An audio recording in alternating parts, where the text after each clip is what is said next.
Assalamualaikum warahmatullahi wabarakatuh. Bismillah, alhamdulillah. Alhamdulillahilladzi ja'ala syahru ramadhana sayyidus syuhur. Al-Fatihu li ahlakis sudur. Al-Qail walladzina jahadu fina lanahdiyannahum subulana. Wassalatu wassalamu ala sayyidina Muhammadin sallallahu alaihi wasallam al-qail ala wa inna fil jasadi mudghah idza saluhat fasaluhal jasadu kulluhu wa idza fasadat fasadal jasadu kulluhu ala wa hiyal qalb. Wa ba'du, para jamaah, alhamdulillah, malam hari ini kembali kita dipertemukan Allah di majelis yang penuh dengan keberkahan ini. Saya tadi masuk itu terkejut saya. Jamaahnya itu saya lihat wajahnya itu cemerlang, bercahaya. Bu cahaya ni Ramadan apa cahaya ni THR gak patek paham. Rupanya cahaya THR yang lebih mendominasi. Para jamaah, saya diberi tema yang cukup berat untuk malam hari ini tentang sabar dan syukur. Ini merupakan hal yang paling berat. Dalam sebuah hadis Rasulullah menyampaikan al-imanu nisbani wa nisbun fi sabri wa nisbun fi syukri. Iman yang mempunyai cabang lebih dari 70 itu bertempat pada sabar dan syukur. Berarti kalau saya menerangkan sabar dan syukur itu artinya menerangkan 70 cabang iman. Itu kira-kira 40 kali tatap muka nggak selesai itu kira-kira. Jadi cukup berat sebenarnya. Baik, saya akan menerangkan sedikit saja tentang sabar dan syukur. As-sabru yang dimaksud dengan sabar, kalau kita membahas sesuatu hendaknya kita memahami definisi dulu. Sehingga kita tidak salah membahas di belakangnya. Kita sering mengucapkan sabar, sering menasihatkan kepada orang tentang syukur, tapi terkadang kita sendiri tidak paham itu. Apa itu sabar, apa itu syukur. Jadi yang dimaksud dengan sabar itu adalah imsaku waqtimalu ila ma huwa mahmudun fi syar'i. Sabar itu adalah imsaku. Imsak itu menahan. Waqtimalu serta membawa ila ma huwa mahmudun fi syar'i, menuju pada sesuatu yang baik menurut ukuran agama. Jadi sabar itu belum tentu diam. Terkadang orang diam itu malah tidak sabar. Ini yang harus kita pahami dulu. Karena ada kata imsaku, menahan diri, waqtimalu serta membawa diri. Ihtimal, membawa diri kita pada sesuatu yang baik menurut ukuran agama. Nah, ini definisi dari sabar. Jadi dua hal ini sampai Rasulullah mengatakan, ajaban li amril mu'min inna amrahu kulluhu khair wa laisa li ahadin illa lil mu'min in asabathu syarra syakara fa kana khairal lah, in asabahu dharra sabara fa kana khairal lah. Rasulullah mengatakan sungguh menakjubkan urusan orang mukmin. Semua urusan orang mukmin itu baik, tidak ada yang tidak baik. Ketika seorang mukmin diberikan oleh Allah sesuatu yang menyenangkan, dia segera bersyukur, maka bertambah kebaikannya. Ketika orang mukmin diberi sesuatu yang tidak menyenangkan, maka dia segera bersabar, maka urusannya tetap menjadi lebih baik. Ini termasuk salah satu tandanya orang mukmin. Jadi wong mukmin itu antara lain tandane nek diparingi kenikmatan segera bersyukur. Manakala diberi sesuatu yang tidak menyenangkan segera bersabar. Sehingga apapun yang dihadapi itu menjadi lebih baik. Itu tanda orang mukmin. Kok tanggal 6 mesam-mesem, tanggal tuwek kok mecucu ae, berarti keimanannya perlu dipertanyakan. Jadi banyak hal sebenarnya. Membahas tentang dua hal ini sebenarnya butuh waktu yang cukup panjang. Amat sangat panjang bahkan. Para jamaah, ini sampai jam piro nih? Jam pinten? Enggak, kadang itu saya berpikir begini. Poso itu kan capek ya. Capek sambut gawe, luwe, ngelak, buka, traweh. Kira-kira nek ditambahi ngaji, niku ditinggal turu napa mboten kira-kira? Mboten nggih. Aku khawatir sampean tinggal turu ngomong dhewe. Ngeten, ada kabar gembira ini selingan saja. Rasulullah itu dalam hadisnya menyatakan man hadara majlisal ilmi fi Ramadan kataballahu bi kulli qadamin ibadata sanatin wa yakunu ma'i tahtal arsy kata Rasulullah. Barang siapa yang hadir di majelis ilmu ketika Ramadan. Ini berarti khusus ini. Kados panjenengan, teko ning majelis ilmu ketika Ramadan. Kataballahu bi kulli qadamin ibadata sanatin, oleh Allah dicatat setiap langkah dari rumah menuju tempat majelis ilmu itu dicatat oleh Allah ibadah sanatin, ibadah sunnah setahun. Ibadah sunnah setahun. Ngono sing ana sing kok bertakon, lha kula wau numpak sepeda motor ya, Pak. Kira-kira ganjarane piye nek numpak sepeda motor? Gimana nih kira-kira menurut panjenengan gimana ini?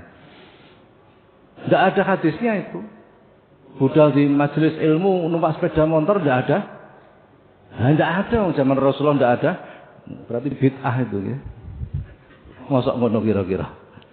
Itu gambaran lah. Ya. Jadi setiap langkah ketika kita hadir di majelis ilmu itu Allah menetapkan pahala bagi kita setiap langkahnya ibadah sunnah setahun. Jenengan nate poso sunnah setahun. Dan delok potongannya padha karo aku gak betah luwe, gitu. Zikir setahun tidak pernah. Dan itu hanya diberikan pada orang yang hadir di majelis ilmu saja ketika Ramadan. Bukan di luar Ramadan. Wa yakunu ma'i tahtal arsy, ini yang lebih menggembirakan. Jadi orang yang hadir di majelis ilmu ketika Ramadan, kata Rasulullah, dia bersamaku di bawah arsy. Di dohirnya, lahiriahnya kita saat ini di masjid Maghfirah. Tapi batiniahnya kita ini bersama Rasulullah di bawah arsy. Apa kelebihannya? Kok disebut di bawah arsy? Dalam kitab Hidayah itu panjang itu ceritanya. Jadi setiap hari itu amal manusia dibawa untuk dilaporkan kepada Allah. Suatu ketika itu ada amal cahayanya menerangi semesta. Amalnya orang ahli sholat, ahli puasa, ahli zikir, ahli baca Quran, ahli sodakoh, ahli sholat jamaah, ahli haji, ahli umroh. Untuk dilaporkan pada Allah. Begitu sampai langit pertama, oleh malaikat penjaga langit pertama. Namanya malaikat Ismail. Jumlahnya 70.000. Itu ditolak itu. Ojo kok terus nih, gak pantes kok lapor ke Gusti Allah. Li'annahu sahibul ghibah, karena orang itu senengane ngrasani wong. Jadi amal itu begitu sulit untuk bisa diterima oleh Allah. Melewati seleksi 7 lapisan langit. Munggah langit kedua ditolak lagi karena dia riya. Langit ketiga ditolak lagi karena kibir dan lain sebagainya.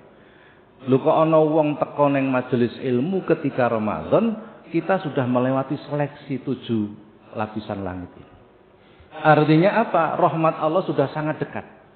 Dan ini hanya diberikan pada orang yang hadir di majelis ilmu ketika Ramadan. Kalau hitung-hitungan, ganjarane ngaji ketika Ramadan karo traweh niku gede ngaji. Ya apa gak traweh ae ta? Kan enggak boleh begitu nggih. Enggak begitu. Jadi pola berpikirnya harus benar, nih, harus benar. Artinya apa? Allah itu memberikan kesempatan untuk memperbanyak amal soleh, memberikan kesempatan agar kita itu meraih sebanyak-banyaknya rahmat Allah.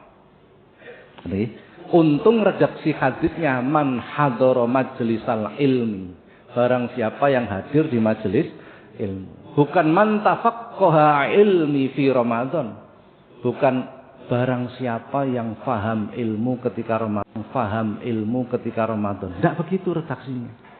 Pokoknya teko. Paham gak paham tidak menjadi soal. Enak toh? Jadi sampai teko pokoknya niat. Kalau gak yakin sampai niat itu. Nah gak niat gak dapat apa-apa. Karena innamal a'malu biniat. Kan begitu kan? Nah, sing durung niat monggo diniati supaya mendapatkan pahala ini. Ayo.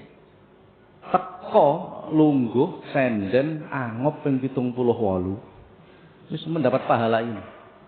Karena redaksi hatinya hanya man hadara, barang siapa yang hadir. Mulih ditakoni bojone, mau ngajine apa nang masjid Pak? Apa ya mau, wis ndak masalah. Sing penting tapi ya tetap bodoh mawon. Ngoten ya, itu mah problemnya gitu. Jadi memang problem umat Islam itu sekarang ini. Islam itu ilmiah, tetapi muslimnya diajak untuk ilmiah itu sangat sulit. Ini problem kita. Betul. Jadi semangat beragamanya oke, sholat jamaah oke, zikir oke, baca Quran oke, tapi ngaji. Nah ini kan problem juga. Nah, sehingga banyak Islam itu karena keturunan bukan karena pemahaman. Sudah, kita lanjutkan kembali ke materi kita tentang sabar dan syukur. Para jamaah, sabar itu adalah berupaya bagaimana kita menjadi lebih baik. Menahan diri serta membawa diri menuju pada sesuatu yang terpuji menurut ukuran agama. Lisan kita harus menahan diri dari ucapan-ucapan yang tidak baik.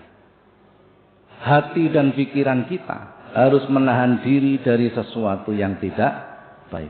Perbuatan kita juga harus menahan diri dari sesuatu yang tidak baik. Ramadan ini, syahrul Ramadan, nama lain Ramadan itu syahrul sabri. Bulan kesabaran. Nek panjenengan gak sabar gak dadi posone.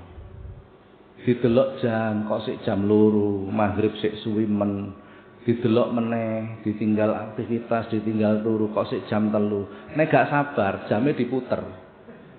Supaya cepet jam 6 kan gitu kira-kira. Nah, ini butuh kesabaran. Tidak hanya dohirnya menahan haus dan lapar, tetapi menahan sesuatu yang membatalkan pahalanya puasa. Ini yang paling penting. Paling penting, mujahadatun nafs. Nah, itu sabar. Adapun syukur itu adalah ibadah yang tertinggi. Jadi Rasulullah itu pernah suatu ketika itu ditanya oleh istri beliau, Sayyidatuna Aisyah radhiyallahu anha, "Ya Rasulullah, engkau ini nabi utusan Allah, maksum, terjaga dari dosa." Bukan tidak punya dosa, terjaga dari dosa. Jadi setiap mau melakukan dosa itu diingatkan Allah. Itu semua nabi begitu. Maksum namanya. Engkau ini dijamin masuk surga, tapi engkau sholat begitu lama. Engkau zikir tanpa ada putusnya. Kenapa engkau melakukan itu? Apa kata Rasulullah? Wahai istriku, apakah tidak boleh aku bersyukur kepada Allah? Jadi ibadah yang tertinggi itu adalah syukur. As-sana'u 'alal muhsin bidzikri ihsanihi. Ini definisi syukur. Jadi meluapkan rasa gembira atas kebaikan orang yang telah memberikan kebaikan kepadanya. Apa yang diberikan oleh Allah itu kemudian digunakan untuk ketaatan kepadanya. Kenikmatan yang diberikan Allah diberikan untuk digunakan untuk taat kepada Allah. Ini yang paling berat. Imam Ghazali dalam kitabnya menyatakan isti'anatuka binikmatillahi ala maksiatihi ghayatul kufran. Kenikmatan yang diberikan oleh Allah kemudian kau gunakan bermaksiat kepada Allah itu adalah puncak dari kekufuran. Puncak. Padahal orang kufur itu inna adzabi lasyadid, siksanya sangat berat. Contoh, mata itu kenikmatan yang diberikan Allah. Kira-kira mata kita lebih banyak digunakan untuk apa ini? Tuh. Telinga itu kenikmatan yang diberikan Allah. Ini dohir, belum batin. Hati kita, pikiran kita itu kenikmatan yang diberikan Allah. Kira-kira lebih banyak digunakan untuk apa? Nah ini contohnya syukur itu seperti itu. Maka syukur itu ibadah yang paling berat sebenarnya. Ibadah yang sudah tidak menginginkan apapun hanya karena berterima kasih kepada Allah. Sampai dalam hadis Rasulullah mengatakan, "Man la yaskuril qalila la yaskuril katsira. Wa man lam yaskurin nas lam yaskurillah." Barang siapa yang tidak bisa mensyukuri sesuatu yang sedikit, maka dia tidak akan bisa mensyukuri sesuatu yang banyak. Terkadang kita bekerja oleh Allah diberi keuntungan sangat sedikit. Saulan yang budaya gitu, nilalah badine mung 100.000. Kira-kira muni alhamdulillah abot napa endang? Berat nomen. Ya muni alhamdulillah, tapi alhamdulillah cilik. Alhamdulillah ya wis disyukuri ae. Ngene iki pancen takdire Gusti Allah. Kalimatnya seperti itu. Ini sebenarnya bersyukur atau sambat? Alhamdulillah ya wis disyukuri ae, pancen iki takdire Gusti. Redaksinya itu alhamdulillah. Tapi logatnya logat apa kira-kira? Ini yang kadang kita nggak merasa. Betul nggak? Begitu saulan oleh profit 20 juta, alhamdulillah toh. Ya apa cak nyambut gawe? Alhamdulillah sepenuh hati. Betul nggak kira-kira? Nah, itu Allah mengoreksi hal seperti itu. Sedikit itu pemberian Allah, banyak juga pemberian Allah. Maka tidak ada hal yang tidak perlu kita syukuri. Ada nih? Tidak ada hal yang tidak perlu kita syukuri. Oleh titik ya peparinge Gusti Allah, akeh ya peparinge Gusti. Man lam yaskurin nas lam yaskurillah. Barang siapa yang tidak pandai berterima kasih kepada manusia, maka sebenarnya dia tidak pandai berterima kasih kepada Allah. Ini asbabul wurudnya begini. Sebab-sebab turunnya hadis. Asbabul wurud itu sebab-sebab turunnya hadis. Suatu ketika putri Rasulullah Sayyidah Fatimah itu sakit. Rasulullah menjenguk, bapaknya menjenguk. Begitu sampai di hadapan Sayyidah Fatimah, Rasulullah mengambil air, kemudian dibacakan Fatihah terus disebul. Ini namanya bukan doa, beda. Ini namanya ruqyah. Ruqyah dan doa itu berbeda. Kalau doa lafaz dan maksud sama, itu doa. Allahumma shfi maradho, ya Allah sembuhkanlah penyakit fulan bin fulan, itu doa namanya. Adapun ruqyah lafaz dan maksud tidak sama. Di Rasulullah mengambil air, membaca Fatihah. Arti Fatihah itu tidak ada yang minta kesembuhan, betul nggak? Nah, itu namanya ruqyah. Terjemah bahasa Indonesia tidak ketemu. Tidak ketemu. Terjemah bahasa Indonesia tidak ketemu. Terjemah bahasa Jawa ketemu. Ruqyah itu artinya suwuk. Apa suwuk? Ayo bahasa Indonesia no, suwuk apa? Tidak ketemu. Apa suwuk itu? Tidak ketemu sudah. Betul. Ruqyah. Setelah dibacakan Fatihah, ditiup air itu diberikan pada Sayyidah Fatimah. Begitu selesai minum air, tidak selang lama sembuh. Sayyidina Ali, suami beliau, kemudian menyarankan pada istrinya, berterima kasihlah kepada bapakmu. Kowe bar disuwuk bapakmu saiki waras. Apa kata Sayyidah Fatimah? Sing marasno aku iku Gusti Allah, duduk bapakku.